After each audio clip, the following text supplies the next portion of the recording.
అందరికీ hi, welcome back to చిట్టి cooking vlogs YouTube channel. చిట్టి cooking vlogs recipes simple and tasty.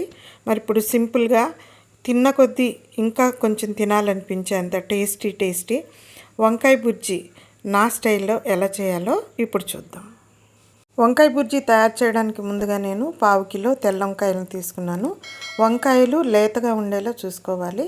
తొడిమ పచ్చగా ఉంటే అవి లేతగా ఫ్రెష్గా ఉన్నట్టు. లేత వంకాయలతో చేసుకుంటే వంకాయ బుర్జీ చాలా టేస్టీగా ఉంటుంది. దానిలోకి 3 చిన్న టమాటాలు, ఒక 5 పచ్చిమిరపకాయలు, కొద్దిగా పెరుగు, 2 డబ్బల చింతపండు, కొంచెం పెద్ద సైజు ఉల్లిపాయ తీసుకున్నాను. ఇప్పుడు వంకాయల్ని ఉప్పు నీళ్ళల్లో చిన్న ముక్కలుగా కట్ చేసుకొని ఒక గిన్నెలో వేసుకోవాలి. అలాగే కట్ చేసిన టమాటా ముక్కలు, కట్ చేసిన పచ్చిమిరపకాయలు, కట్ చేసిన ఉల్లిపాయ ముక్కలు కొంచెం పెద్ద సైజులో ఉండాలి. అలాగే కొద్దిగా పసుపు, రుచికి సరిపడా ఉప్పు, 1 స్పూన్ నూనె, చిన్న టీ గ్లాస్ నీళ్లు పోసి మొత్తాన్ని గరిటెతో బాగా కలపాలి. ఇప్పుడు స్టవ్ వెలిగించి స్టవ్ పైన మనం కట్ చేసి అన్నీ వేసిన గిన్నెను పెట్టుకోవాలి. దాని మీద మూత పెట్టి 5 నుంచి 6 నిమిషాలు ఉడికిన తర్వాత ఒకసారి మూత తీసి వంకాయ ముక్క ఉడికిందో లేదో చెక్ చేసుకోవాలి. వంకాయ ముక్కను వేళ్ళతో కొంచెం నొక్కి చూస్తే ఇంకొంచెం ఉడకాలి. ఇప్పుడు మూత పెట్టి మరొక 2 లేదా 3 నిమిషాలు ఉడికించి మూత తీసి ముందే రెడీ చేసుకున్న చింతపండు గుజ్జుని దానిలో పోసుకోవాలి. ఇప్పుడు మళ్ళీ మూత పెట్టి 2 లేదా 3 నిమిషాలు ఉడికిన తర్వాత స్టవ్ ఆఫ్ చేసి గిన్నెని కింద పెట్టుకొని పప్పు గుత్తి తీసుకొని దాన్ని మెత్తగా అయ్యేలా మెదుపుకోవాలి. అంటే మరీ పేస్ట్ లాగా కాకుండా చిన్న చిన్న ముక్కలు అక్కడక్కడ ఉండేలాగా పప్పు గుత్తితో రుబ్బుకోవాలి.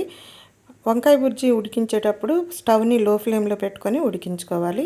ఆల్రెడీ ఉప్పు వేసాం కాబట్టి ఇప్పుడు నేను ఉప్పు వేయట్లేదు. ఇప్పుడు రుబ్బుకోవడం అయిపోయింది. పప్పు గుత్తి కంటిన వంకాయ బుర్జీని కూడా తీసేసుకొని పక్కన పెట్టుకొని తాలింపు వేసుకోవడం కోసం స్టవ్ వెలిగించి స్టవ్ మీద కళాయి పెట్టుకోవాలి. కళాయి వేడెక్కిన తర్వాత ఒక 2 స్పూన్లు ఆయిల్ వేసుకోవాలి. ఆయిల్ వేడెక్కిన తర్వాత కొద్దిగా ఆవాలు, కొద్దిగా జీలకర్ర, కొద్దిగా పచ్చిశనగపప్పు, అలాగే కొద్దిగా మినపప్పు కూడా వేసుకోవాలి. ఇప్పుడు వేసిన దినుసులన్నీ గరిటెతో కలుపుకుంటూ కొద్దిగా వేయించుకోవాలి. అలాగే పొడవుగా కట్ చేసిన ఉల్లిపాయ ముక్కలు, కట్ చేసిన ఒక 5 ఎండుమిరపకాయలు కూడా వేసి స్టవ్ లో ఫ్లేమ్లో పెట్టి గరిటెతో కలుపుకుంటూ కొద్దిగా ఫ్రై అయిన తర్వాత కొద్దిగా కరివేపాకు, కొద్దిగా పసుపు వేసి గరిటెతో ఒకసారి కలుపుకోవాలి.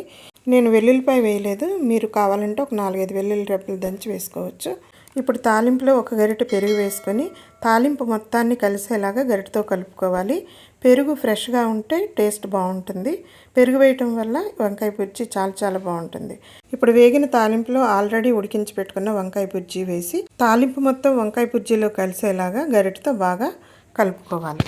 ఉప్పు ముందే వేసాను కాబట్టి ఇప్పుడు నేను వేయలేదు. చెక్ చేసుకొని సరిపోకపోతే కొద్దిగా వేసుకోవచ్చు. నేను వేసిన ఉప్పు కరెక్ట్గా సరిపోయింది కాబట్టి నేను మళ్ళీ వేయలేదు.